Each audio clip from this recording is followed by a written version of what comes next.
Estamos de vuelta en Tolerancia Cero y ya tenemos a nuestros siguientes invitados, Bárbara Sepúlveda, ¿cómo estás? Hola, y Bernardo Fontaine, ambos constituyentes, Bárbara del Partido Comunista, Bernardo Fontaine de Vamos por Chile. Hola, hola, ¿cómo están? Muy buenas noches. ¿Qué tanto interactúan ustedes durante el proceso de la convención? ¿Intercambian opiniones o cada uno anda en paralelo y solamente votan? Estuvimos compartiendo, de hecho, una sala, la sala 2. ¿Y llegaron a acuerdos? No, pero nunca hemos compartido una comisión. Yo sí he felicitado a la Bárbara por varios de sus discursos, que son a veces muy buenos. A veces no estoy de acuerdo, yo también. ¿Ya han compartido alguna idea? No, hasta ahora no. No, pero hemos tenido, yo creo, se desarrolla una dinámica dentro de las salas que sesionan cuando estamos en pleno, que es bien interesante, de buena convivencia. Bueno, puedo hacer una pregunta que yo creo que no van a estar de acuerdo claramente. Quórum de reforma de la Constitución de 2/3. Quiero partir preguntándole a la convencional, usted, el presidente Boric, dijo que él no era partidario de que hubiera un quórum especial para distintas legislaturas, sino que hubiera uno solo y que rigiera in actum. ¿Usted entonces está de acuerdo con el presidente? ¿Va a adherir a lo que está planteando él o va a votar a favor en el Pleno de que haya 2/3 para reformar la Constitución? Yo, en mi opinión personal, sí. Yo estoy de acuerdo con lo que plantea el presidente Boric. Ya, pero no va a votar en favor de los 2/3. O sea, todavía es un debate que hay que dar entre los colectivos que también respaldaron esa propuesta en una comisión que se tiene que votar en el Pleno. Yo, personalmente, creo que es innecesario ese quórum de 2/3. ¿Por qué? Porque el nuevo texto constitucional tiene un procedimiento para la reforma constitucional que concibe que en aquellos casos en que se tengan que reformar cuestiones sustanciales de la nueva Constitución, por ejemplo, en el sistema político, en justicia, los derechos fundamentales, cuestiones que son además de mucha relevancia pública y ciudadana, se tenga que hacer un referéndum. Entonces, en caso de que no haya 2/3. Claro, en caso de que no haya 2/3. Entonces, me parece que esa es suficiente garantía democrática, donde la gente tiene la última palabra para ratificar una decisión que tenga el Congreso sobre la reforma constitucional. Por lo tanto, yo creo que este quórum de 2/3, por los 4 años, que si bien comprendo cuál es la dinámica de la comisión también y un poco lo que plantea, ¿cierto? Que se dé un espacio para que se empiece a implementar la nueva Constitución, cuando todavía no está creado el nuevo Poder Legislativo, pero yo creo que es innecesario. O sea, esos 2/3 con el solo procedimiento de reforma constitucional que estamos contemplando. Pero Bárbara, ¿no cree usted que, agarrándome a sus palabras, de que no fue una torpeza política plantearlo así, teniendo en cuenta que eventualmente, bueno, vimos todo lo que se armó, teniendo en cuenta que había, usted mismo dice, la misma Constitución traía ya, digamos, si la idea era protegerla, la misma Constitución ya venía diseñada para ser protegida. ¿No cree que fue una torpeza plantearlo como se planteó, armar la que se armó y eventualmente abrir otro diferendo y otro conflicto con el actual Congreso? La verdad es que yo no lo pondría en esos términos, sino más bien creo que hay que conocer un poco las dinámicas dentro de la Convención, porque ahí hay dos sectores que claramente plantean en torno a las críticas de la democracia actual que tenemos, ¿cierto?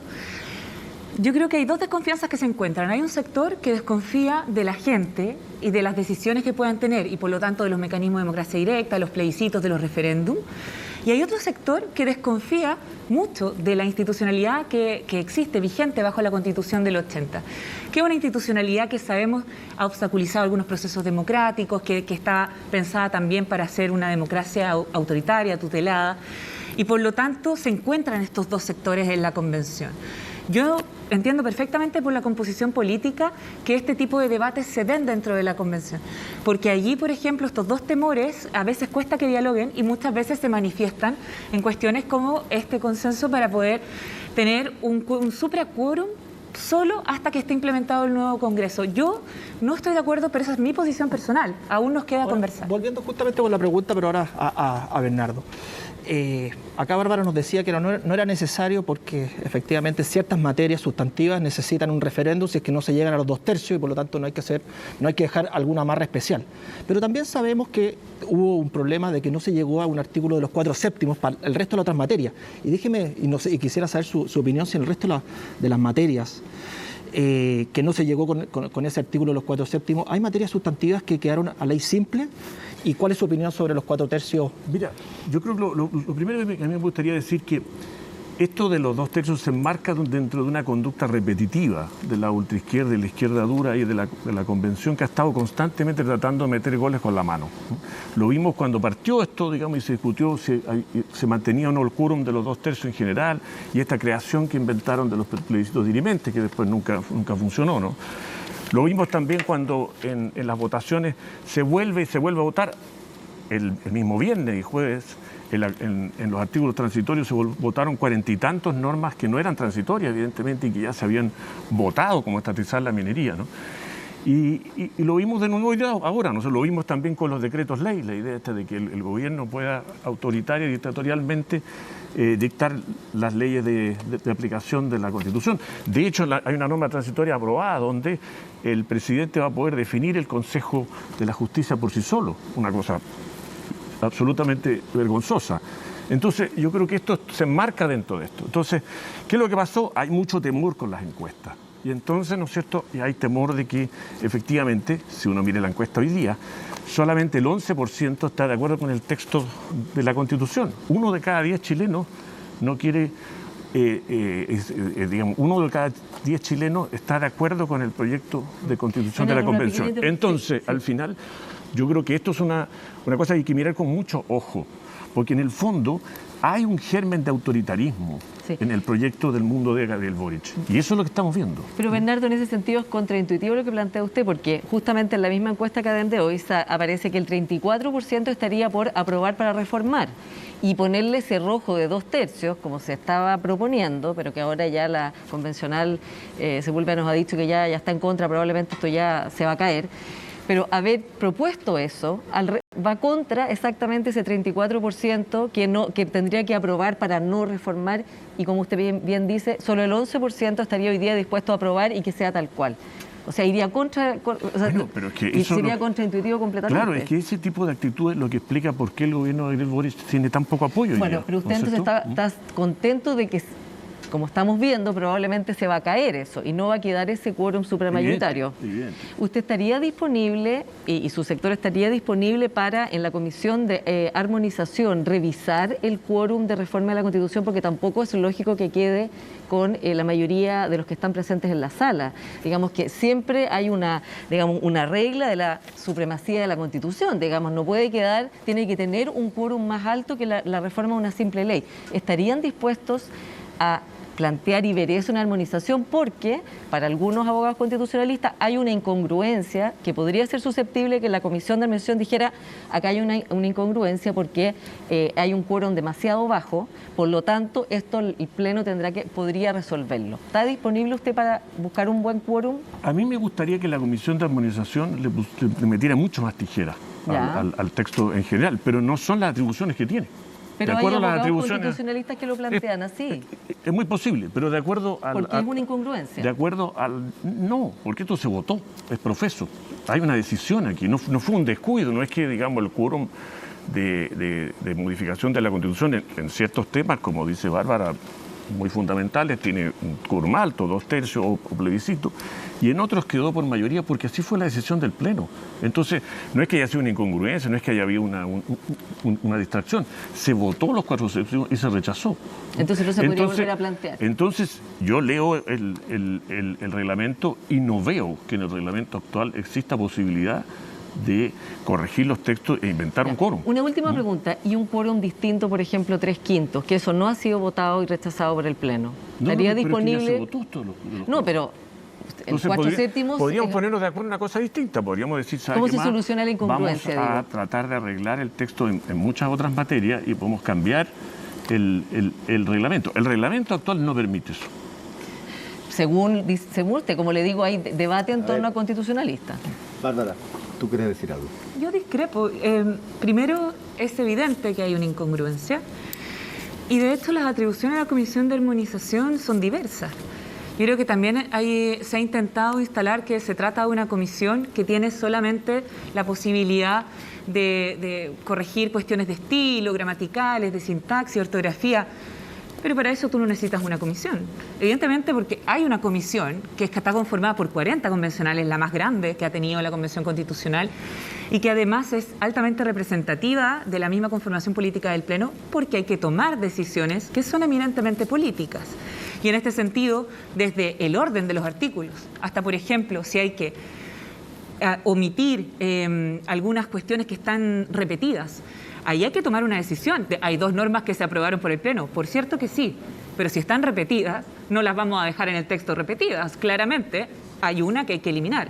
Hay que tomar decisiones de ese tipo. Y en el caso de la incongruencia y la inconsistencia, hemos recibido ya diversos expertos académicos, constitucionalistas, la gran mayoría, por supuesto, pero también organizaciones internacionales como Idea Internacional, la Fundación Max Planck, con expertos del calibre, por ejemplo, de Tom Ginsburg, que ha sido además constantemente citado también por los sectores de la derecha, donde nos plantean que el trabajo de armonización evidentemente es salvar esta incongruencia e inconsistencia. Otra cosa es que el constituyente, aquí las y los constituyentes, hayan querido omitir algunas cosas intencionalmente, por ejemplo, que ciertas materias vayan a quedar para el legislador. Eso es una decisión política.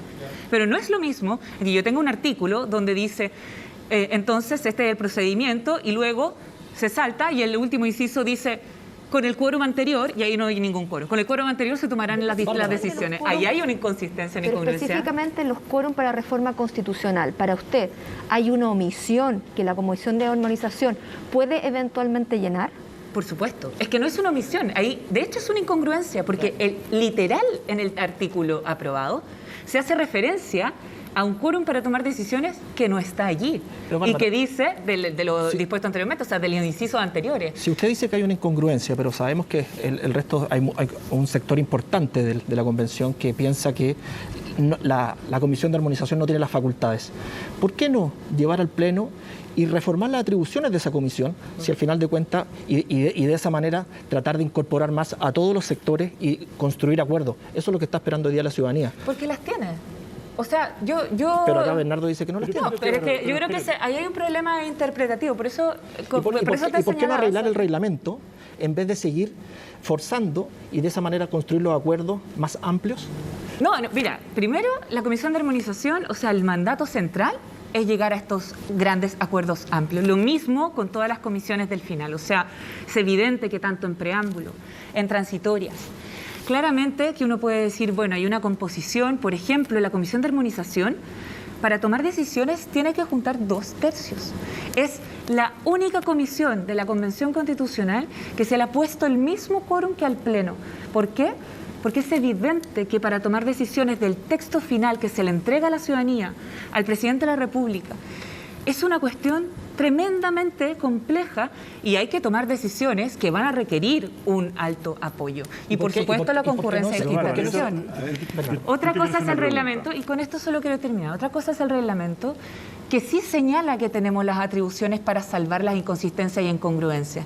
Los académicos que han venido a exponer a la comisión así lo han reforzado. No todos, me consta. Porque hay un sector también que fueron invitados, especialmente hay un sector de la derecha más dura, que también fue a sostener que aquí solamente había que hacer correcciones de estilo. Pero para eso tenemos una lingüista contratada, o sea, no habría sido necesario tener una comisión. ¿Para qué estamos desgastando entonces el tiempo y el trabajo? Lejos de estar de la derecha dura y fue a decirles que la Comisión de Armonización no tenía esas atribuciones. Entonces, yo hago la pregunta súper sencilla. ¿No será más fácil de cambiar el reglamento o usted insiste en que...? No, yo creo que el reglamento... No, hay cosas que hoy día, por ejemplo, que tenemos que definir esta semana. Por ejemplo, ¿cuál es el quórum que vamos a utilizar para decidir el preámbulo?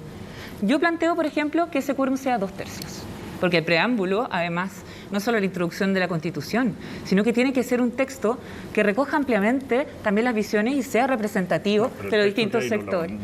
¿Qué opina Bernardo? Pero yo tengo una pregunta. Eso es otra cosa, pero para votarlo tenemos que aprobarlo o rechazarlo por 2/3. Y eso no está decidido. ¿A ti te parece, Bárbara, que esta comisión de armonización podría, por ejemplo, porque ustedes acaban de tener una discusión sobre el tema seguridad, ¿no es cierto?, sobre el tema violencia, sobre el tema delincuencia. Entonces, evidentemente, desmilitarizar Carabineros es una decisión equivocada para combatir precisamente la delincuencia. Entonces, ¿tú estarías de acuerdo que la armonización podría cambiar eso? Te pongo otro ejemplo. El fiscal nacional ha dicho que la norma que es una pésima norma que se aprobó respecto de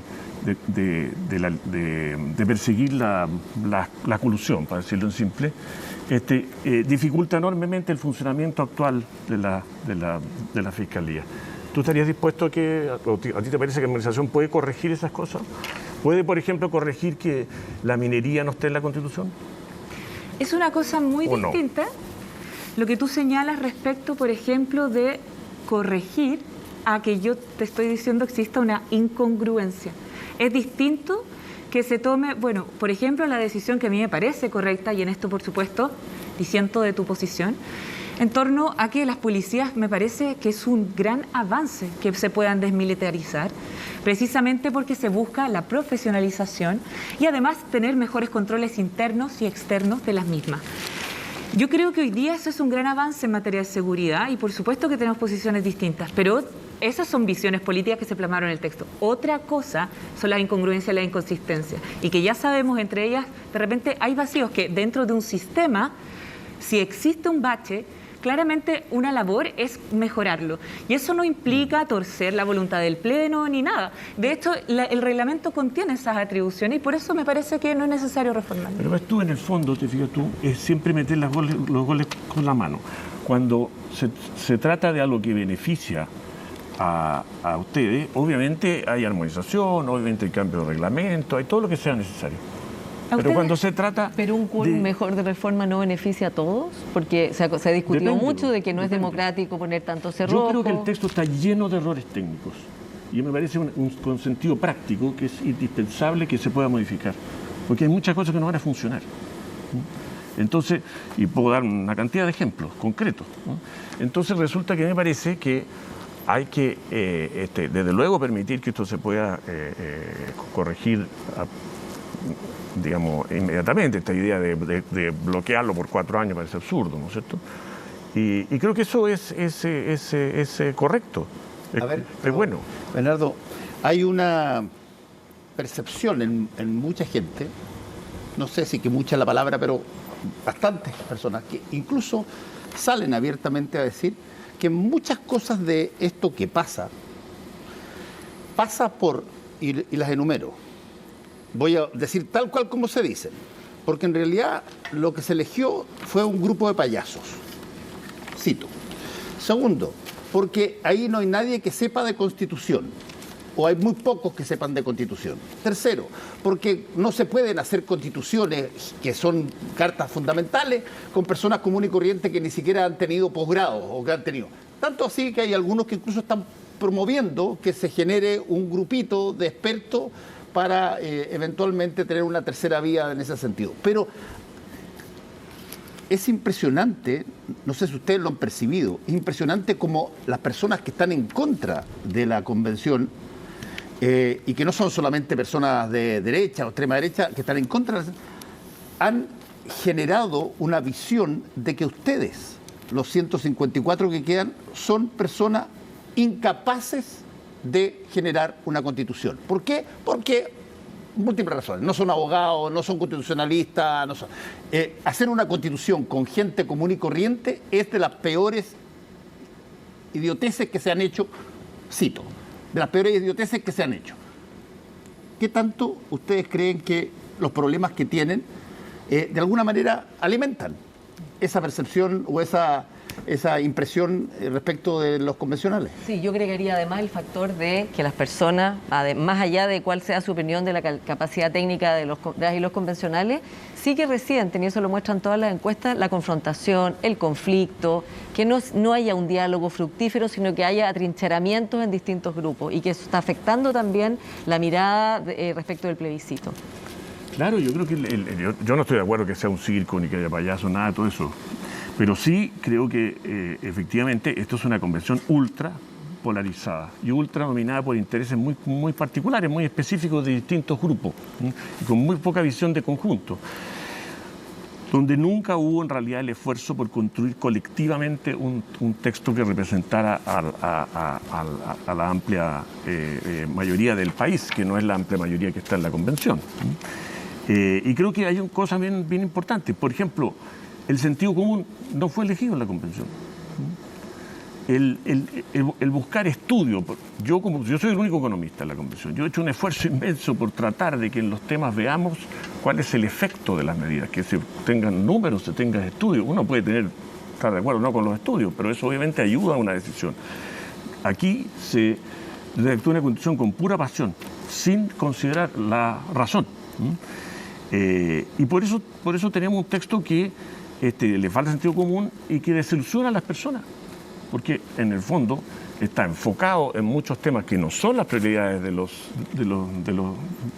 chilenos, y en las prioridades de los chilenos, por ejemplo, en seguridad ciudadana.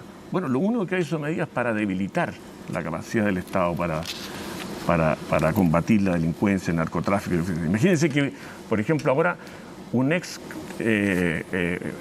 convicto narcotraficante va a poder ser alcalde, va a poder ser diputado, va a poder ser concejal. Y resulta que si vamos al tema económico, lo que hizo fue desmantelar una serie de normas legales y constitucionales que establecían la posibilidad de que Chile siguiera creciendo fuertemente. Por supuesto que hay que mejorarla, digamos. Yo soy partidario de los cambios, no estoy diciendo que hay que mantener lo que había ni nada, pero hagamos los cambios bien hechos. Y esa palabra, bien hechos, no es lo que he oído yo. Bárbara. Sí, bueno, ¿por dónde empezar? Yo lo primero que quisiera señalar es que ya sabemos por estudios que el 97% de los detractores de la nueva Constitución ni siquiera se ha leído el texto. O sea, solo ya es el estudio que se publicó en los últimos días que mostraba solo el 3% conoce el texto. Efectivamente, tiene hoy día los argumentos reales del texto, el borrador, más allá de los convencionales. Yo creo que hoy día lo importante es que ese texto ha sido dado a conocer a la ciudadanía. Y eso permite desmitificar un montón de cosas. Entre esas varias cosas que está diciendo Bernardo, que yo discrepo profundamente porque me parece que hoy día, y especialmente hablando del sentido común, este borrador contiene las demandas más sentidas de la ciudadanía y otorga herramientas para que puedan esto realizarse bajo un sistema democrático que además se propone reformado, fortalecido, con mayor participación, incidencia de las personas, que contiene derechos sociales, como nunca habíamos visto, por ejemplo, el derecho a la vivienda en la nueva Constitución. Eso no estaba en el texto constitucional. Es una demanda tremendamente sentida y de sentido común que la gente también hoy día resiente muchísimo la carencia de un Estado que ha abandonado, que también ha dejado, por ejemplo, a la ciudadanía a valérselas por sí mismos, y cuando se ha requerido la ayuda del Estado los deja en largas filas de espera en los diversos derechos sociales que para nosotros son un mínimo, un básico. Convencional. ¿Y usted cómo se explica el aumento del rechazo, que ha ido subiendo sostenidamente? ¿Cómo se lo explica entonces? ¿Dónde está la diferencia entre lo que las personas esperaban en el principio del proceso, lo que ya se ha entregado como trabajo de parte de usted y lo que está mostrando la temperatura de la foto de hoy, que sabemos que es una foto de hoy, pero que sí ha ido mostrando una tendencia? Y que ha ido mostrando una tendencia que igual en los últimos, desde que se entrega el borrador, también ha tenido cambios. Yo creo que es importante seguir dando a conocer este texto. Bueno, este borrador también se presenta con el orden que se fueron aprobando los artículos, que nosotros ayer en la Comisión de Armonización decidimos el orden, los capítulos que va a tener, y ahora, por supuesto, va a existir un borrador, podemos decirle borrador 2.0. Pero además falta armonización y transitoria, que por eso, supuesto, digamos, no está terminado el trabajo. No, aún. para nada. Y mira, de hecho, yo quería señalar algo, porque antes lo que dijo Bernardo, igual me importa que no quede esa sensación de que aquí la seguridad ha sido puesta en otro nivel de relevancia. Porque, de hecho, hoy día se incorpora también por primera vez el derecho a vivir en entornos libres de violencia, a ciudades seguras. Se fortalecen las policías, se fortalece la Fiscalía. Hoy día la Fiscalía, actualmente el Ministerio Público, bajo la legislación actual y la Constitución del 80, no puede, por ejemplo, en algunos casos de delitos económicos, delitos de corrupción, delitos de servicio de impuestos internos, por ejemplo, necesita que las autoridades actúen primero, para después poder incorporarse en la persecución de esos delitos. Hay muchas cosas que están, por ejemplo, en paralelo entre la Fiscalía Nacional Económica, el Ministerio Público, hay unas sanciones por un lado, sanciones por la otra, y hoy día lo que estamos haciendo es también armonizar eso para que las fiscalías sean más fuertes y puedan perseguir los delitos. Una pequeña pregunta, se nos acaba el tiempo. El senador Matías Walker hoy día en una entrevista al Mercurio fue muy duro con la convención y de hecho dice que los convencionales le han hablado a un grupo de interés más que pensar en una constitución para los próximos 50 años y no dice que va a votar rechazo porque dice que va a esperar a leer todo, pero digamos no es un panorama muy halagüeño el que se lee. ¿Usted teme que la centroizquierda o parte de la centroizquierda termine votando rechazo? Porque eso significaría probablemente que no se apruebe la constitución, o sea, o lo pone digamos en un riesgo el proceso. No, yo creo que va a primar el sentido común. O sea, aquí tenemos un texto que en este momento está siendo perfeccionado por una comisión que está trabajando tiempo completo solo para eso. Es un texto que refleja el sentir de la ciudadanía, es un texto que promueve y además entrega herramientas para la deliberación democrática sin estos cerrojos que contenía la Constitución del 80, que va a permitir además contrapesos hoy día con las regiones, que era una cuestión inexistente. O sea, el Senado y la Cámara de Diputados tienen representación espejo, representación de toda la población. Hoy día la Cámara de Regiones va a tener representantes por regiones sin importar la población de esa región. Son cuestiones que evidentemente van conformando un sistema que además con un Estado regional, con los derechos sociales, con herramientas además medioambientales. O sea, ¿usted espera el apoyo de la centroizquierda? Yo espero no solo el apoyo de la centroizquierda, espero un apoyo amplio a esta nueva Constitución porque entrega la posibilidad de las transformaciones, a diferencia del sistema que estamos tratando de dejar atrás. Hay una cosa que me preocupó de lo que dijo Bernardo, que es este énfasis en el sentido común. Si fuera por el sentido común, las teorías heliocéntricas tendrían toda la razón. Todos los planetas giran en torno a la Tierra. Nosotros vemos el Sol que sale de aquí y termina acá. Eso es absolutamente de sentido común, lógico. Si fuera por el sentido común, no hubiésemos hecho en múltiples siglos de descubrimiento viajes absolutamente irracionales para intentar buscar otras cosas. Pensar que un producto con otro producto, si se juntan, genera algo distinto, porque lo común y lo sentido común es que las cosas eran lo que eran separadamente hasta que alguien dijo, no, ¿sabes qué? Las cosas se combinan. En fin, el sentido común, Bernardo, es, en términos de la política, a veces, de los menos comunes y de los menos sentidos. Y desde ese punto de vista, lo que uno busca como ciudadano en un texto constitucional, más que ver sentido común, lo que busca es un orden que haga sentido, que a uno le haga sentido, que al ciudadano le haga sentido. Y desde ese punto de vista, ¿qué tan cerca se está, a juicio tuyo, de que esta Constitución, tal cual como ha pasado con muchas otras constituciones, haga sentido a la ciudadanía? Bueno, yo creo que el sentido común es básico en la vida, ¿no es cierto? Y es una parte del sentido de realidad. Y esta Constitución no tiene sentido de realidad. Bárbara dice que ese estudio que tú dices de que el 97% no ha leído la Constitución es un estudio de Twitter, ¿eh? por palabra, no es un estudio científico, digamos. Es como la academia. No, porque la academia es una encuesta. Esto no es una encuesta. Una encuesta a la salida del Sí, pero metro. esto no es una encuesta, esto es ver las palabras que las personas dicen en Twitter, ¿eh? Ahora, por tanto, el mundo Twitter, digamos, no ni siquiera representativo de la población, menos del 4% usa Twitter, ¿no? Y lo que sí que las encuestas que hoy día da más rechazo a las personas que más han leído la Constitución. Pero en fin, igual falta comunicarla, falta armonización, falta todo, ¿no? Ahora, en el tema del sentido común, vamos al tema de seguridad, por ejemplo. Resulta que ahora los jueces van a ser evaluados en una audiencia pública. O sea, imagínense las funas que le van a hacer a los jueces los propios narcotraficantes. Eso parece absurdo, ¿no es cierto? Enteramente absurdo. Eso no ayuda a combatir la delincuencia. Pero Las funas de los ¿no? delincuentes. ¿Ah? Te escuché decir las funas de los delincuentes. Claro, porque tú vas a tener un juez que va a ser evaluado, ¿no es cierto?, en público, y el público va a poder intervenir. Y ese público, Ya. entonces... Ahora, sigo. Vamos a otro tema. Tú dices, oye, bueno, entonces el tema del agua.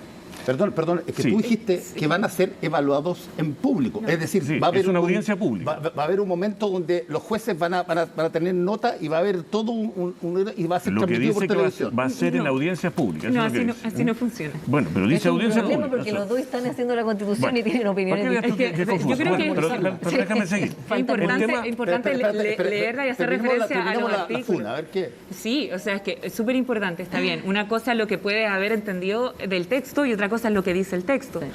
En los sistemas de justicia, los poderes judiciales en otros países donde existen, por ejemplo, las evaluaciones a través de los consejos de la magistratura, consejos de la justicia, en todos esos sistemas se permite que en algún momento se reciban no para la evaluación de los jueces, sino para la evaluación del sistema de funcionamiento del Poder Judicial, audiencias, por ejemplo, con sectores de expertos, académicos, asociaciones de abogados. Eso se estila en todos los países donde además los procesos son públicos para el escalafón de los jueces, que hoy día es una cuestión bastante cerrada, que también ha sido cuestionado por ese cierre y donde la jerarquía es evidente. Aquí Pero esa audiencia se va a poder asistir.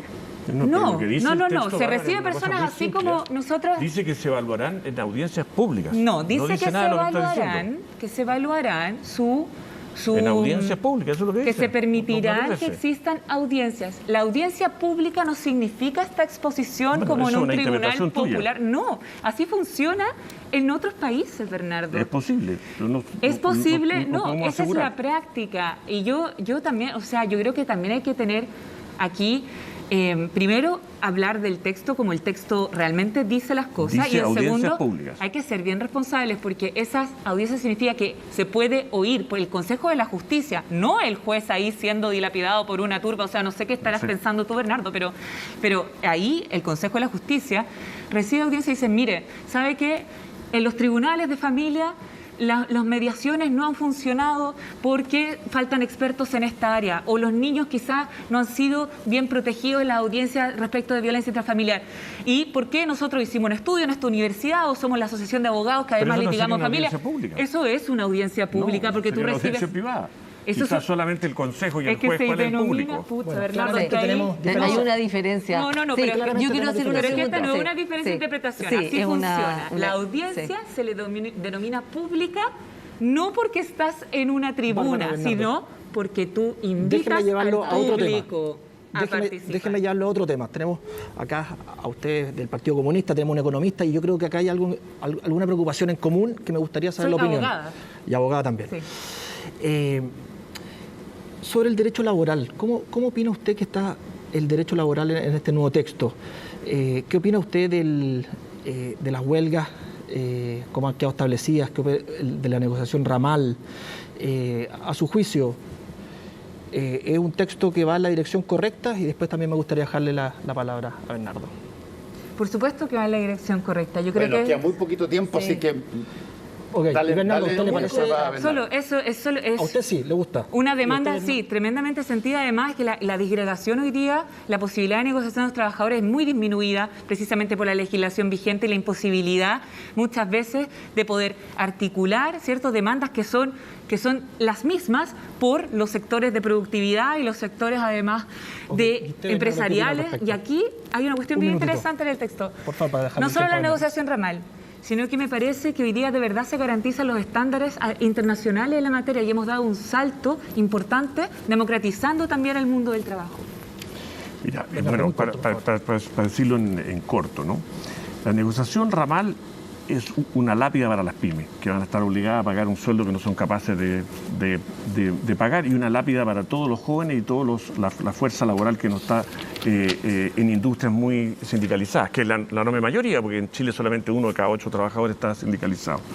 Ahora, la huelga con total libre, digamos, la huelga política que se autoriza, la huelga fuera de la negociación colectiva, que es lo que huelga siempre autorizaría... política.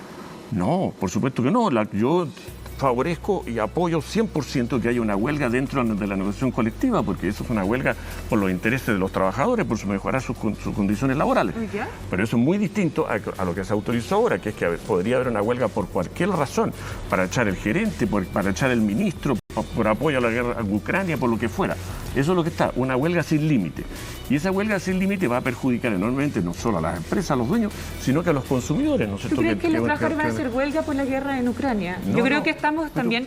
Sí, que los yo creo que trabajadores estamos un poco chilenos tergiversando y también infantilizando al mundo del trabajo. no, O sea, los trabajadores se pero- movilizan por sus derechos. pero Y eso puede- aquí y en cualquier parte Pero del pueden mundo. movilizarse por una razón política. ¿no es Sí, pero cierto? es que sus derechos es político. No, Convencional, no continúa. necesariamente. Última pregunta, se nos acabó el Entonces, eso tiempo. yo creo Sí. que es malo para los consumidores y es malo para los trabajadores. O sea, yo sé que para la derecha es mala la huelga. Usted eso dijo siempre que lo hemos la- sabido. No, yo esta estoy muy de constitución- acuerdo con la huelga, pero la huelga La legítima. huelga bajo tus condiciones. Muchas gracias. La huelga legítima. Yo Ya. tengo la impresión de que si es que los chilenos, los trabajadores chilenos salieran a protestar, hicieran una huelga de un día en términos gigantescamente masivos para defender a Ucrania de la invasión rusa, la verdad que nosotros seríamos un pueblo que yo hasta ahora no lo identifico, pero sería tampoco- extraordinario, pero no va a pasar. Simple, Una un caso cosa. muy simple. Esto significa que podrían ir a huelga por solidaridad con otra empresa, podrían ir a huelga para pedir la salida del gerente de una empresa, podrían ir a huelga por apoyo o por no apoyo a un ministro. Oye, o sea, por desgraciadamente se distintas nos, razones, ¿no se es nos cierto? acabó. Pero mira, lo vamos a leer porque esto tenemos que leerlo una vez que termine y vamos a estar. Igual pueden decir lo que crean conveniente después del minuto de confianza que cada cual de nosotros va a decir Paula Escobar. Vamos Ay, de veras que vamos primero a comerciales. Sorry. Sí. Ya vamos después con Paula Escobar. Exactamente, parte bien.